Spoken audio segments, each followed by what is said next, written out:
नमस्कार. सर्वप्रथम आपल्या सर्वांचं स्वागत करतो आणि आपल्याला कल्पना असेल 2026ची पुणे महानगरपालिकेची सार्वत्रिक निवडणूक जी 5 वर्षांनी होणे अपेक्षित होतं ती 9 वर्षानंतर होतीये.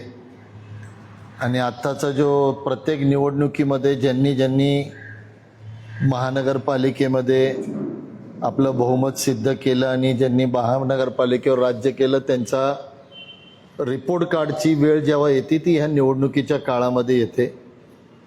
आणि या निवडणुकीच्या काळामध्ये भारतीय जनता पक्षाचा रिपोर्ट कार्ड खोलण्यासाठी मी आपल्यासमोर हजर आहे. जर एका 2 वाक्यामध्ये जर सांगायचं झालं तर काँग्रेस पक्षाच्या काळामध्ये आम्ही विकासावर भर देत होतो आणि फक्त 5 वर्ष भारतीय जनता पक्षाच्या या कार्यकाळामध्ये पुणे शहर हे समस्यांचं शहर झालेलं आहे. अशी कोणतीही गोष्ट नाही जी पुणे शहरामध्ये समस्यांनी ग्रस्त नाही. मग ती पाण्याची असेल, ट्रॅफिकची असेल, प्रदूषणाची असेल, गुन्हेगारांच्या संदर्भातला विषय असेल, ड्रग्सचा असेल, शिक्षणाचा असेल, या सगळ्या गोष्टीला भारतीय जनता पक्षाने समस्यांचं पुणे केलंय. आणि प्रचंड राग आजच्या तारखेला पुणे शहराच्या मतदारांमध्ये दिसतोय. मी स्वतः एक उमेदवार आहे. मी प्रचार करत असताना अनेक मतदारांनी म्हणलंय की जे काही वर्षांपूर्वी काँग्रेस मुक्त भारत जी घोषणा देत होते, आमची आता अशी इच्छा आहे की पुणे मुक्त भाजप हे झालं पाहिजे आणि त्यांना आपली जागा ह्या मतदान प्रक्रियेतनं आपण दाखवली पाहिजे. काही गोष्टी मी आपल्यासमोर या 5 वर्षाच्या भारतीय जनता पक्षाच्या कालावधीमधल्या मी आपल्यासमोर ठेवू इच्छितो. 5 वर्षामध्ये जे काही नगरसेवक झाले ते नगरसेवक कमी आणि ठेकेदार जास्त होते. मग ते या पुण्याचे खासदार आणि राज्यमंत्री मोहोळ साहेबांपासनं तर बिडकरांपर्यंत जेवढे पदाधिकारी झाले या सगळ्यांनी फक्त ठेकेदारीची लायसनिंग केलेली आहे. आणि त्याची अत्यंत अनेक उदाहरणं आपल्यासमोर आहेत. म्हणजे नकारतेपणा जर कुणामध्ये असेल तर तो भारतीय जनता पक्षामध्ये होता.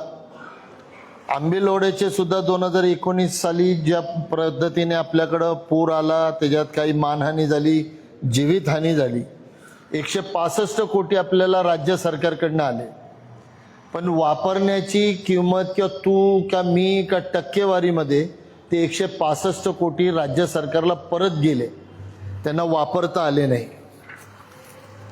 पाणी पुरवठा 24/7ची जर आपण पाणी पुरवठा योजना जर पाहिली, 2016 साली ही योजना आणली आणि योजना कार्यान्वित न होता सुद्धा दर पाणीपट्टीमध्ये 5% करवाढ त्यांनी सुचवली होती. 2016 पासून 2026 पर्यंत 10 वर्षामध्ये जर दरवर्षी 5% जर वाढवले तर 50% आतापर्यंत पाणीपट्टी 24/7 मध्ये योजना देण्याच्या अगोदर आपण त्यांच्याकडनं नागरिकांकडनं पैसे घेतलेले आहेत. आज सुद्धा 24/7ची योजना फक्त कागदावर आहे. पण दुसरी गोष्ट एकीकडं की ज्यांच्याकडं अजून कामं पण झाली नाही, फक्त पाईप आणून ठेवले तरी त्या ठेकेदारांना ॲडव्हान्स पैसे देण्यात आले. म्हणजे अशा पद्धतीने प्रत्येक वेळेला महानगरपालिकेमध्ये भारतीय जनता पक्षाने काम केलं. मुळा मोठा नदी सुधार प्रकल्प 850 कोटीचा अनुदान असताना सुद्धा 1511 कोटींवर आणि 661 कोटीचा अतिरिक्त भार या पुणे महानगरपालिकेने करदात्यांवर आला. अनेक उदाहरणं देण्यासारखे जसे 11 STP, 55 किलोमीटरच्या वाहिन्या, नियोजन असूनही निविदा अंमलबजावणी केली नाही. समाविष्ट 11 व 23 गावांचे 450-550 MLD मैला पाणी प्रकल्पाबाहेर, प्रदूषण अजूनही कायम. नदी सुशोभीकरणाचा जो विषय केला मोदी साहेबांच्या हस्ते, ज्याचं भूमिपूजन केलं, मी आवाहन करतो त्यांना की नदी सुशोभीकरण करण्याच्या वेळेला नदी सुधार योजना जर राबवली असती, आज सुद्धा संगमपासनं जर तुम्ही ती नदी सुधार योजना बघितली, ती केली कशाच्या आधारावर? सूरतच्या आधारावर. सूरतच्या नदी पात्र किती रुंद आहे? 250 ते 300 फूट रुंद आहे. आपलं नदीपात्र किती अरुंद आहे बरं, ते असून सुद्धा आज आपण त्या संगम घाटावर गणपती विसर्जन करायला जातो तर खालनं बुडबुडे येतात, एवढं प्रदूषित पाणी आहे. मी भारतीय जनता पक्षाच्या नेत्यांना, एकाही नेत्याची हिंमत असेल नदी सुधारणा प्रकल्प केला असेल तर संगमावर जाऊन एक डुबकी मारून दाखवावी. जर भारतीय जनता पक्षाच्या एकाही नेत्यांनी जर त्या अशा परिस्थितीमध्ये डुबकी मारली तर दुसऱ्या दिवशी मी त्याचा सत्कार करेल. अशी खालनं बुडबुड्यान मैला पाणी एवढ्या मोठ्या पद्धतीमध्ये, म्हणजे नदी सुधार योजना करण्याच्या जागी तुम्ही सुशोभीकरण करताय. इलाजाचा, रोगाचा आजार इलाज करण्याच्या जागी फक्त मलमपट्टी करताय का बाहेरनं दाखवण्याचं काम करताय. अतिशय विचित्र पद्धतीने. कसबाची पोटनिवडणूक झाली होती त्यावेळेला आश्वासित दिलं होतं की जुने वाड्यांना एक्स्ट्रा FSI देऊन त्याचं पुनर्बांधणी करणार. आजपर्यंत त्याचंही काही झालं नाही. म्हणजे मी जर सांगायला गेलो ते खूप मोठी मालिका आपल्या समोर ठेवू. एम्युनिटी स्पेस असेल, एम्युनिटी स्पेस प्रत्येक भागातल्या आपापल्या लोकांसाठी, मुलांना प्लेग्राऊंडला, क्लब हाऊसला वापरण्याचं आहे. ते सुद्धा विकण्याचा घाट तिकडच्याच विकासकांना, बिल्डरला द्यायचं काम याच भारतीय जनता पक्षाच्या नेत्यांनी केलं, ज्याच्यामधनं कोट्यवधी रुपये, 1750 कोटी रुपये उत्पन्न मिळणार ह्या अपेक्षेवर, त्याच्यावरची किती टक्केवारी ह्या पदाधिकाऱ्यांनी खाल्ली, हा विषय मतदारांपर्यंत आला पाहिजे. STPचा जो प्रकल्प निघाला होता त्याची सुद्धा 1300 कोटीची निविदा होती. अचानक असं काय घडलं की 1300 कोटीची निविदा थांबवली आणि त्याला 1800 कोटीची केली. तोच त्या निविदा प्रक्रियेमध्ये STPचं कोणतंही सोर्स, म्हणजे कोणतंही मोजमाप न बदलता 500 कोटीची फुगीर वाढ त्या टेंडरमध्ये झाली कशी, हा सुद्धा प्रश्न ह्यांच्यापाशी आजपर्यंत बोलता आलं नाही. आणि आपले मोहोळ साहेब कोरोनाच्या काळामध्ये, लॉकडाऊनच्या काळामध्ये 956 बस 9 महिने जागेवर उभ्या होत्या. 9 महिने जागेवर उभ्या असल्या कारणाने त्यांना पैसे देणं अपेक्षित नव्हतं, म्हणजे कुठेही कुणी पैसे दिले नाही. पण जागेवर उभ्या राहिलेल्या बसेसला 99 कोटी PMPLनी द्यावे म्हणून मोहळांनी आग्रह धरला. आणि आपल्याला माहीत असेल डायरेक्टरचं ऑफिस तोडलं, ऑफिसमध्ये जाऊन कॉम्प्युटर ऑपरेट केला आणि 99 कोटी त्यांना, त्या ठेकेदारांना गाडी न चालवता त्यांना ते दिले पाहिजे, त्याचा आग्रह मोहळांनी त्यावेळेला धरला. अशा पद्धतीचा आग्रह कधी सामान्य माणसाच्या गरजांसाठी आजपर्यंत कधी केला नाही. भारतीय जनता पक्षाच्या काळामध्ये मुख्यमंत्री आणि गृहमंत्री, आज पुण्यामध्ये जे कोयता गँग चालू आहे, गुन्हेगारीकरण चालू आहे, तुला दिली होती ते संरक्षण करण्याची, तुम्ही जबाबदारीपासून कसे मुक्त? एखादा पुण्याचा तुमच्या विधानसभेतला गुन्हेगार परदेशात पळून जातो कसा, ह्याची जबाबदारी निश्चिती कुणाची आहे? ही जबाबदारी निश्चिती मोहळांची आहे ना. त्यांच्या नाकाच्या खाली टेचून जर एखादा एवढा मोठा गुन्हेगार जात असेल तर त्यांनी त्याची जबाबदारी स्वीकारून राजीनामा दिला पाहिजे. मग माझ्या लक्षात आलं नाही खरे ते व्यस्त होते, जैन बोर्डिंग हाऊसच्या प्रकरणामध्ये व्यस्त असल्यामुळे त्यांना ते कदाचित त्यांना वेळ मिळाला नसेल. जैन बोर्डिंग हाऊसमध्ये रिंग करणं, बिल्डरला आणणं, स्वतःची जैन मंदिर घाण ठेवणं, ह्या प्रकारामध्ये ते व्यस्त असल्यामुळे त्यांना घायवळ कधी पळून गेले हे कळालं नसेल. मी जे आपल्याला प्रत्येक वेळेला सांगितलं की प्रत्येक भारतीय जनता पक्षाचा ठेकेदार, आमदार असेल, नगरसेवक असेल, हा ठेकेदार आहे. त्याचं ज्वलंत उदाहरण दुसरं हेमंत रासने घ्या.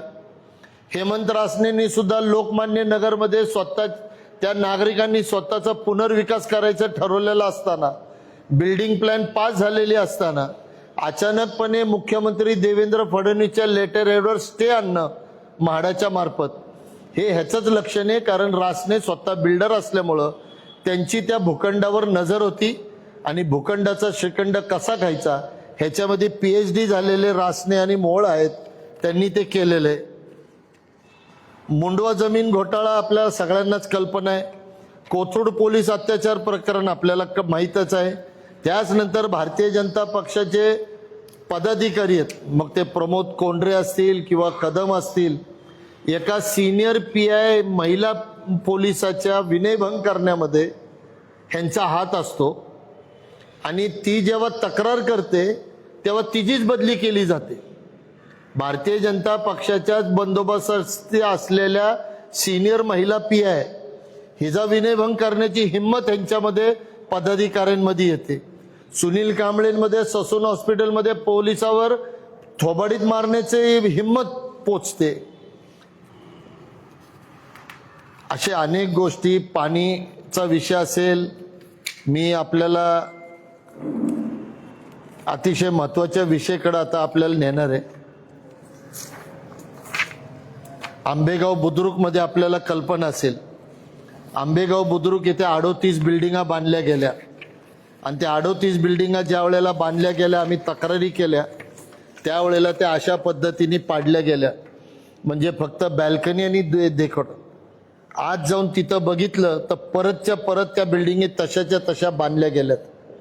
हे जवळजवळ 300-400 कोटीची मालमत्ता आहे. एकही प्लॅन पास नाही आणि लगेच तिथं या राजकीय भारतीय जनता पक्षाच्या वरद असताना बिल्डिंग बांधली जाते. स्क्वेअर फीटच्या पाठीमागे ह्यांची योजना ठरलेली जाते.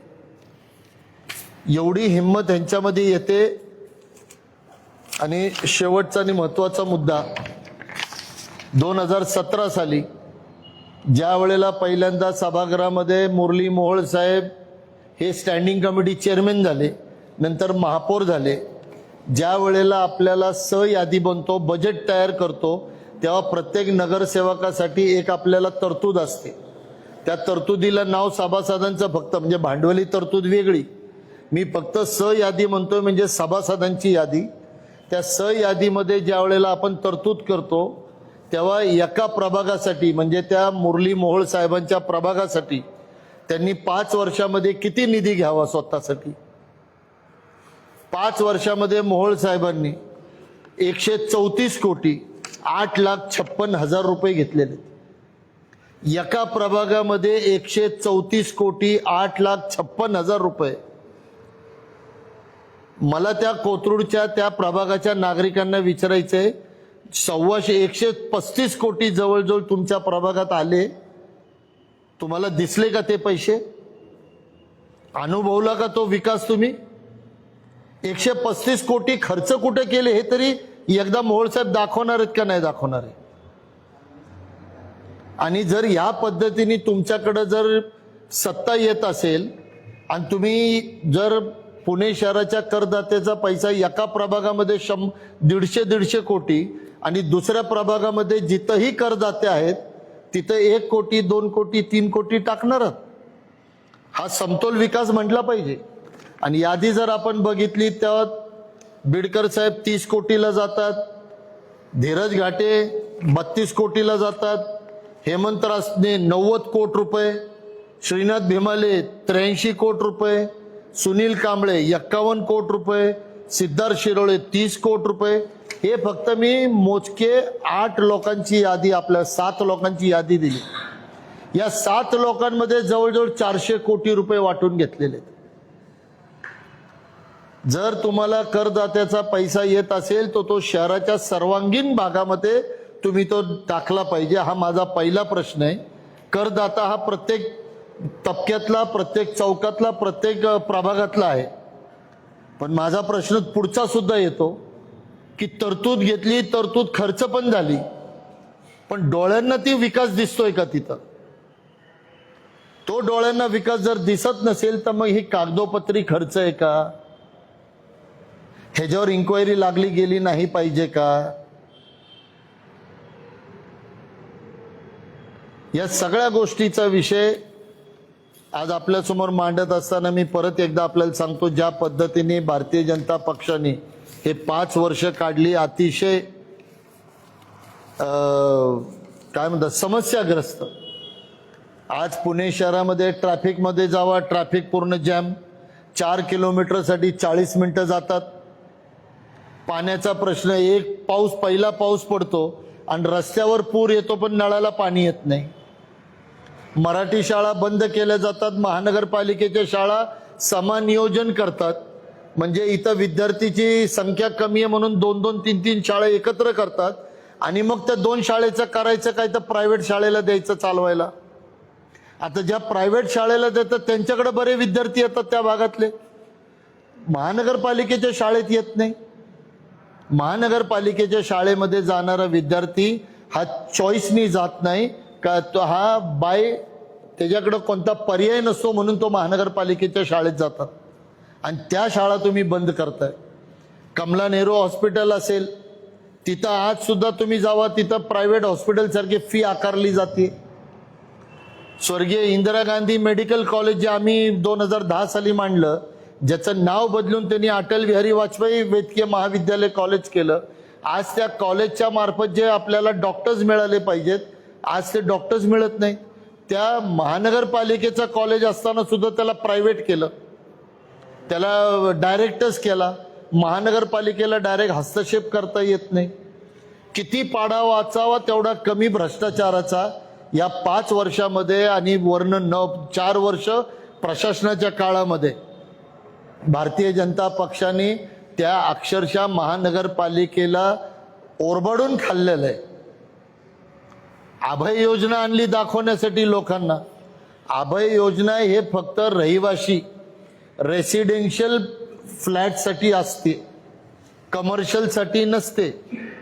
ह्यांनी ते कमर्शियलसाठी सुद्धा ऍड केली त्याच्यामध्ये. म्हणजे तुमचं त्या विषयावरनं तुमच्या लक्षात येतं की तुम्ही काम कुणासाठी करता. तुम्ही सामान्य लोकांसाठी काम करत नाही, तुम्ही सामान्य जनतेसाठी काम करत नाही, तुम्ही बिल्डर लॉबीसाठी काम करता. ज्वलंत उदाहरण या सगळ्या गोष्टीचं जैन बोर्डिंग हाऊसकडनं शाळा बंद करण्याचा विषय असेल, प्रत्येक ठेकेदारामध्ये, मग त्या प्रत्येक कॉन्ट्रॅक्टमध्ये यायचं झालं तर मुंबईचा एखादा आमदार तरी मध्यस्थी असतो. माझं आव्हान आहे आणि मी आपल्याला सांगू इच्छितो की येणाऱ्या काळामध्ये आज जो रागापोटी भारतीय जनता पक्षाला पाय उतार झाल्यानंतर पहिलं काम जर कोणती काँग्रेस पक्ष करेल तर या 5 वर्षाची श्वेतपत्रिका काढण्याचं काम करेल. या श्वेतपत्रिकेमध्ये ज्यांनी ज्यांनी भ्रष्टाचार केला त्या सगळ्यांची श्वेतपत्रिका काढली गेली पाहिजे आणि त्या सर्वांना जस्टिसला आणलं पाहिजे. त्यामध्ये मुंबईचे कोणी आमदार येतात, पुण्याचे आमदार इन्व्हॉल्ड होतात आणि ज्या करदात्यांचा पैसा ह्यांनी लाटलाय त्या सगळ्याचा सगळा वसूल केला गेला पाहिजे अशी आमची ठाम भूमिका आहे. धन्यवाद. आपण काही विचारायचं असेल तर विचारू शकता.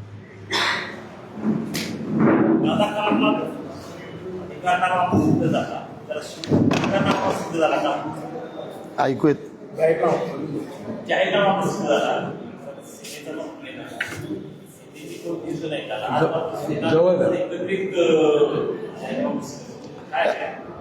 तुम्हालाही लक्षात असेल मी सुद्धा उमेदवार आणि मी सुद्धा गडबडीत आणि त्यांचे आम्ही सचिन अहिर साहेबांची वाट बघत होतो. ते आले असते ते एकत्र आपण जाहीरनामा केला असता, पण मग फोनवर आमचं बोलणं झाल्यावर त्यांचा जो जाहीरनामा आहे तो आमच्याही संमतीने आहे, आमचा जाहीरनामा आहे तोही त्यांच्या संमतीने आहे. तो दोन्ही जाहीरनामा आमच्या दोघांच्या विचार विनिमय करून तो तयार केलेला आहे आणि दोन्ही जाहीरनाम्याला आम्ही बंधनकारक आहोत. आम्ही शिवसेनेचं बोलतो म्हणून मी शिवसेनेबद्दल जे शिवसेनेने त्यांच्या योजना आणलेल्या असतील त्यांनी त्या आमच्याबरोबर शेअर केल्या होत्या, आमच्या योजना आम्ही त्यांच्यावर शेअर केलेल्या होत्या. म्हणून शिवसेनेने आमच्या एक कॉमन मिनिमम प्रोग्राममध्ये आम्ही केलेल्या होत्या म्हणून तो आम्ही आमच्या जाहीरनाम्यामध्ये तो समावेश केला, त्यांनी त्यांच्या जाहीरनाम्यामध्ये तो समावेश केलेला आहे.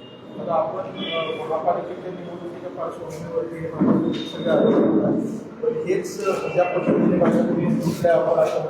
माहिती घ्या की पुणे शहराला मोठ्या प्रमाणात लुटल्याचा आपला आरोप आहे. तो आपण आता तोच यापूर्वी जर आपण आरोप केला असता किंवा याच्या चौकशी संदर्भात राज्य सरकार कसा प्रयत्न झाला किंवा काय.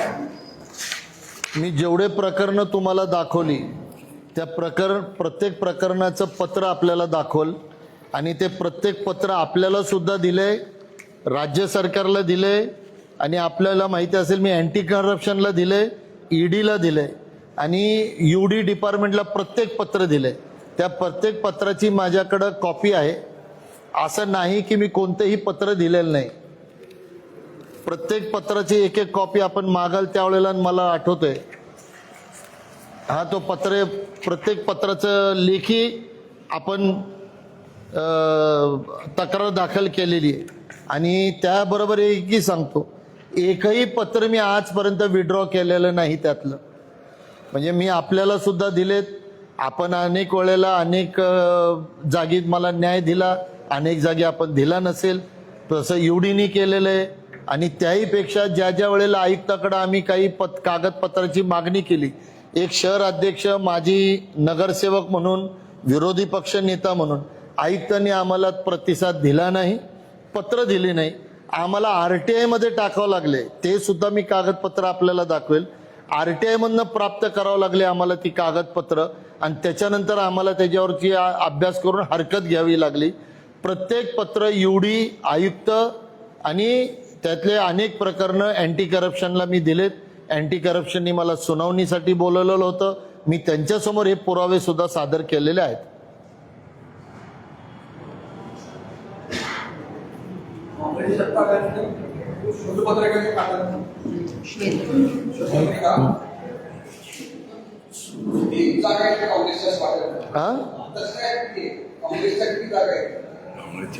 काँग्रेसच्या किती जागा येतील?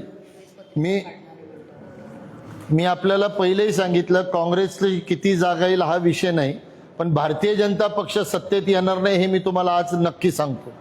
आघाडीचं सरकारच या महानगरपालिकेमध्ये सत्तेत येणारे हे ठामपणे मी तुम्हाला सांगतो. आमची संख्या किती येईल ह्याचा अनुभव 2017 साली मी आपल्याला सांगितलं.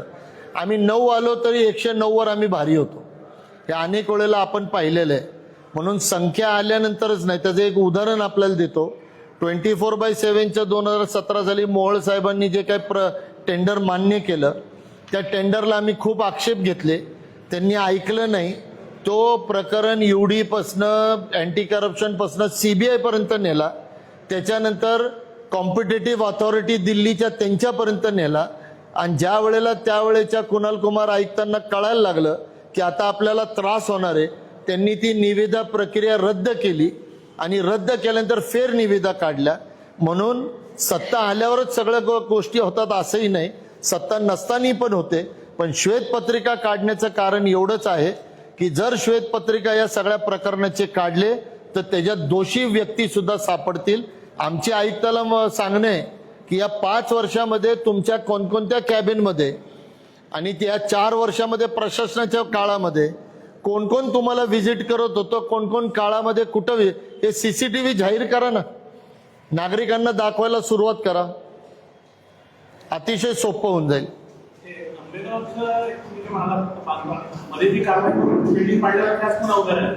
पूर्णपणे उभ्या राहिल्या. आणि जी आपल्याकडं कायद्याप्रमाणे एखादी कारवाई केल्यानंतर त्याचा खर्च वसूल करायचा असतो, आज सगळ्यात त्या कारवाईचा खर्च सुद्धा वसूल केला नाही दबावापोटी.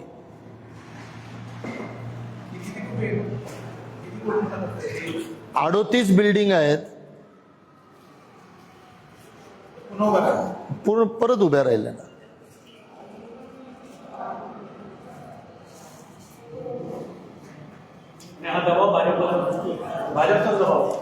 आता नगर अभियंता, महानगरपालिका आणि ज्या पद्धतीने सत्ता आमचीच येणार, म्हणजे सत्ता त्यांचीच होती, तर जबाबदारी पण त्यांचीच आहे.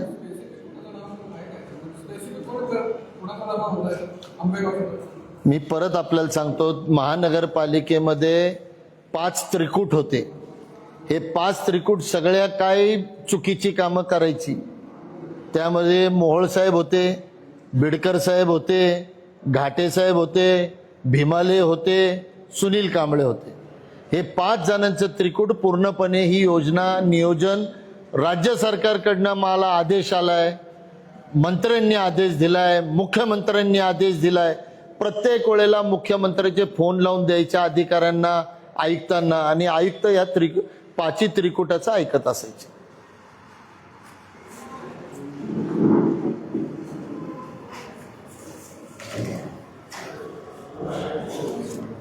म्हणजे ह्याचं एक हसण्यावारी तुम्हाला एक गोष्ट पण आठवण करून देऊ इच्छितो. म्हणजे ज्या नवीन 32 समाविष्ट गावं आली होती त्याचा डीपी प्लॅन सुद्धा मान्य नाही. पण डीपी प्लॅन मान्य नाही, पण बिडकर साहेबांचा एक आग्रह होता तिथं वृक्ष जनगणना झाली पाहिजे. आता वृक्ष जनगणनेसाठी म्हणजे झाडं मोजण्यासाठी आपण किती कोटीची निविदा काढली पाहिजे? 50 लाखाची काढली पाहिजे, 1 कोटीची काढली पाहिजे, 2 कोटीची काढली पाहिजे. एकतर ही गोष्ट जिथं डीपी प्लॅन मान्य नाही तिथं टेंडर काढला नाही पाहिजे. 32 कोटीचे फक्त झाडं मोजण्याचा टेंडर काढला, फक्त झाडं मोजण्यासाठी. जर या पद्धतीने जर काम होत असेल तर माझं पुणेकरांना आणि मतदारांना आव्हान आहे, तुम्ही आज सुद्धा जर 2017ची जर चूक केली तर एक मराठीतली म्हण आपल्या परीपर्यंत येईल, आंधळ दळतंय आणि कुत्रं पीठ खातंय. तुम्ही दळत राहाल आणि पीठ दुसरं कोणतरी खात राहील. परत परत माझं आव्हान विनंती पुणे शहराच्या प्रत्येक मतदाराला आहे की मतदान करत असताना 5 वर्षाचा अहवाल मागा. मी ज्या ज्या गोष्टी सांगितल्या त्या तपासून बघा. मी कुठं तुम्हाला वाटत असेल मी पुराव्यानिशी सगळं द्यायला तयार आहे. मी यादीचे गट्टे ताब्यात ठेवलेत, भांडवलीमधल्या तरतुदी ताब्यात ठेवल्यात. मी प्रत्येक पत्र जे हरकती घेतल्या आयुक्तांपासनं, ज्या आयुक्तांनी कधीही दखल दिली नाही यांच्या दबावापोटी, ते सगळे पत्र मी दाखवायला आपल्याला तयार आहे.